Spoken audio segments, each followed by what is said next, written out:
What's up, guys?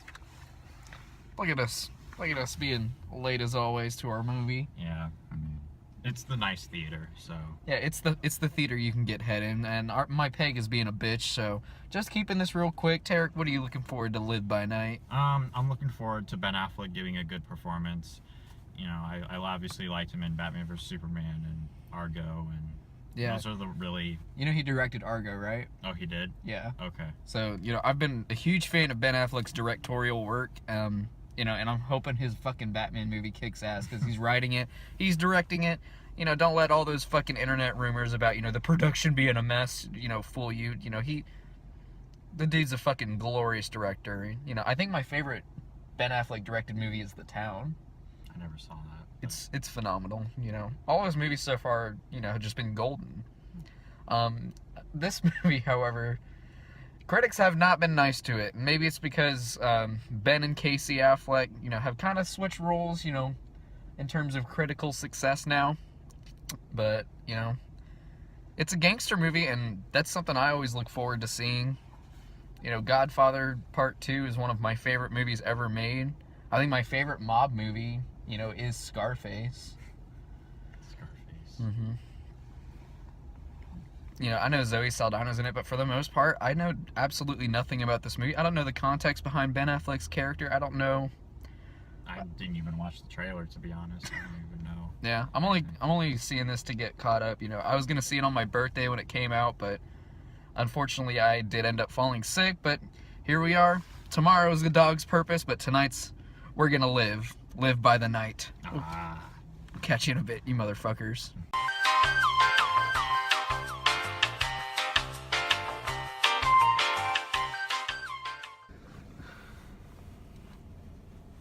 Welcome back, Tarek. Oh, thanks. Feeling as lively as you were before seeing Live by Night. Mm-hmm. Are you tired? A little bit. Yeah. Right off the bat, I'm very mixed about this movie. You know, there are things I loved in this movie. You know, there are things that I think, you know, I definitely loved, and then there are some things that I wouldn't say I hate, but I definitely dislike about this movie. Just could have been improved upon. Yeah. Very much. Hold on. Wake up. Fuck you. Didn't have to slap me, man. I mean, let's start off with the things that worked. This is a spoiler-free review, by the way. You know, I don't have enough time to really go in depth about the spoilers in this movie, but you know, right off the bat, of course, Ben Affleck's gonna shine in it. You know, the dude's a fucking beast. You know, he can make any single role he plays badass. You know, he can be an autistic accountant and still be badass. You know, it was a given that he was gonna be a badass mobster. Mm-hmm. Totally. I definitely liked his performance. I mean, has he really had any terrible performances? Well, I'm sure he has, but in recent years. Yeah, there's 3 generations of Ben Affleck, I think, when you talk about his acting. There's, like, you know, the late 90s, you know, Good Will Hunting, you know? Mm-hmm. There's, like, the early 2000s with Daredevil, and, you know, Pearl Harbor. And there's his directorial era, where, you know, he's currently one of my most respected actors working. Okay. I mean, so yeah, he's really proven himself to be a phenomenal actor, and the fact that Batman vs Superman has him, you know, a nominee for Razzie for worst actor, you know, it fucking blows my mind. The dude's incredible. Did they really? Yeah. Wow. I mean, you can say all you want about Batman vs Superman, but you have to agree Ben Affleck played a truly great Batman and Bruce Wayne. Yeah. But anyway, we're getting off topic. You know, so. I think his screenplay was pretty great. You know, it had some issues, which I'll touch on in a second, but you know, he's a phenomenal writer. And he directs the shit out of this movie. Mm-hmm. You know, it's a visually stunning movie. You know, I think this is one of the best looking Ben Affleck movies I've seen. And credit where credit is due, I do believe that Live by Night is his most ambitious work. You know, you could tell that he put everything into this. He really wanted this to be great.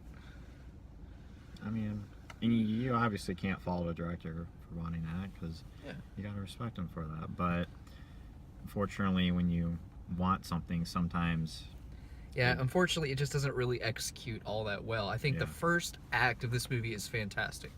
I think it is really engaging. It is really, really, intriguing. To see, how Ben Affleck's character, with his romance life, you get the feeling that he's done some shit in the past, and now he's in a really bad place, and he has to seek revenge on someone who wronged him. exactly.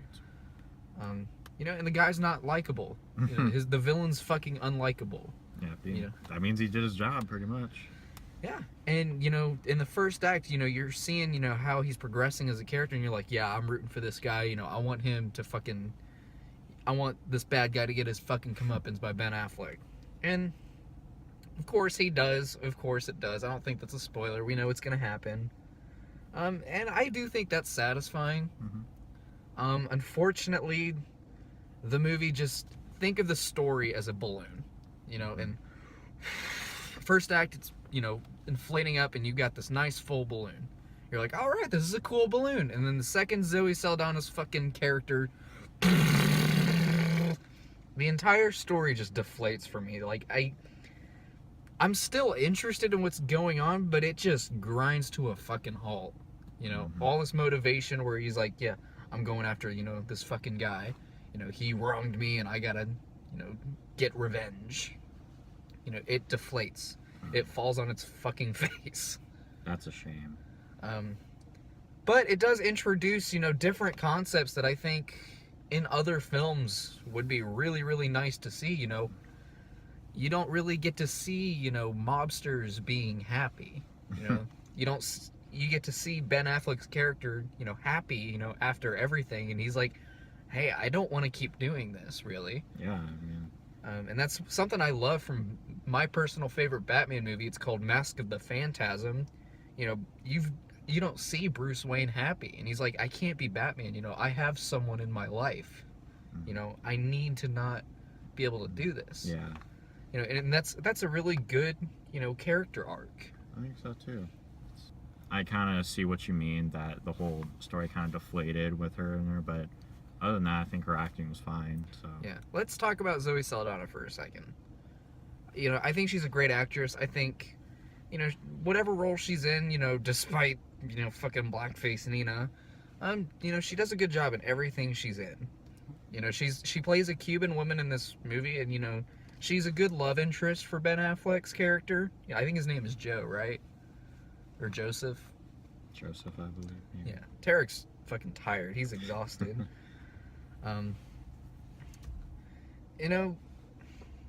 Yeah, and you hear her trying to fake this accent, and I didn't buy it at all. I really did not. And, I even had this thought in my head, when they're first introducing her, I'm like, why are they making her Cuban? This is during, Prohibition era, Ku Klux Klan and everything. Why not just have her be a black woman? Then there's some conflict with the Ku Klux Klan, and then come to find out they come into play in the movie, and I'm like, why wouldn't you just have her be black? That would have added a lot more to, the conflict between, Joe's gang and then the Ku Klux Klan, who's ultimately, involved with the guy he's going after. I think that's a really big missed opportunity, and it added a lot of unnecessary filler in this bloated movie. True, this movie did feel a little long, especially towards the end, but... And when I say it feels long, I don't mean it's boring. There's enough to really keep you, like going, oh, ooh, yeah. But especially the ending, it took like 20 minutes for this fucking thing to wrap up, and I'm like, come on, guys, let's I gotta go piss. Let's just. I had to piss too.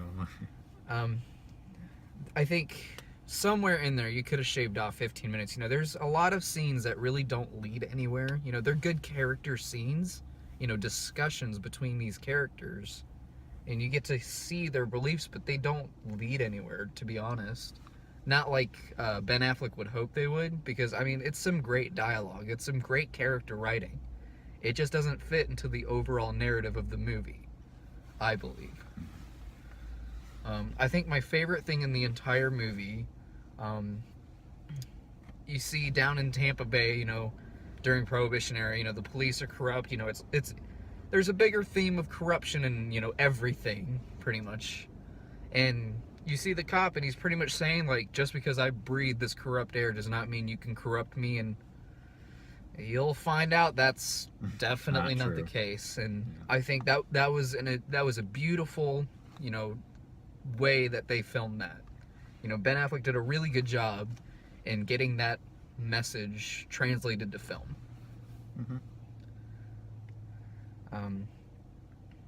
At the end of the day, though, can I recommend it? Don't see this movie in theaters. You probably haven't, I mean, by it's now. kind of been out for a while. Yeah. So. It's a movie. Oh, you're a fucking badass, dude. You're in a parking lot with your fucking shitty 2004 Mustang. I don't know, he was gone. He, like, zipped right through. I don't know. What was I even saying? I hope he hits someone and gets sued for, like, ruins his whole life. Yeah, it's the kind of movie you'll see on TV or maybe rent, and you'll check it out on your own time, but I wouldn't pay more than probably $5 to see this movie again. Yeah, I probably agree. That's disappointing to say. I'm a big fan of Ben Affleck. I mean, I respect him. I don't think he's a bad actor at all. I don't know why he even got shitted on for being Bruce Wayne when it was first announced, but probably because he was Daredevil. Probably. Again, I can't recommend seeing this in theaters. It's not what they advertise it to be. It's not a big shoot 'em up movie. It's a very slow paced movie. It's a very methodical movie. It takes its time to really establish certain locations and things, and it's a movie that does the opposite of show don't tell. I think almost every single death in this movie is told to us rather than shown to us. Yeah, especially the and if that's not something that interests you, Tarek almost spoiled something there. Yeah. If that's not something that interests you, I'm sorry, you will not enjoy this movie.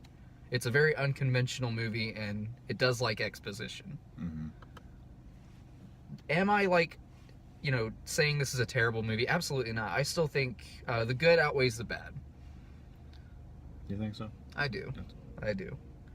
Which is why, if there's nothing else for Tarek to talk about, I think we're ready to go ahead and rate this thing so I can get home and Tarek can get home and get some sleep, because he looks like he needs it more than anything. I'm ready to take a nap, or take a nap at like midnight. Yeah, just go to sleep. So, my final rating, I think I'll give it a 7 out of 10. 7 out of 10. I just dropped my phone. It's worthy of a low rental, in my opinion.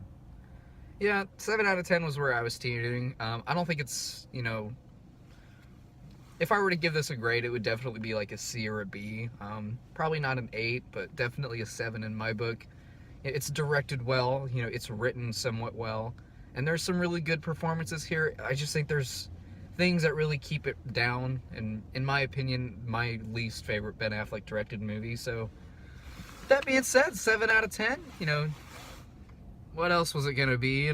Everyone has been giving this movie shit, so it's earned its Redbox rental from us. I think we've been a little nicer to it than most. Mm-hmm. Especially professional critics.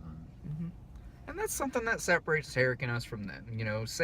Call us amateurs all you want. Because we are, but we're people. I don't get paid to see movies. Right. I pay to see movies, and I like talking about them. So with that being said, I'm gonna get some fucking shut-eye. Tomorrow we're gonna be covering a pretty controversial movie, as you all know, probably from TMZ. My whole fucking soapbox on that. I'm actually looking forward to A Dog's Purpose. I saw trailers for it a few months ago, and it looks like a really, feel-good kind of movie, tugging at your heart. It's fucking dogs. You can't not cry when there's dogs. Yeah, so I get to see the dog movie, and Keegan gets to see the Resident Evil movie. Yeah.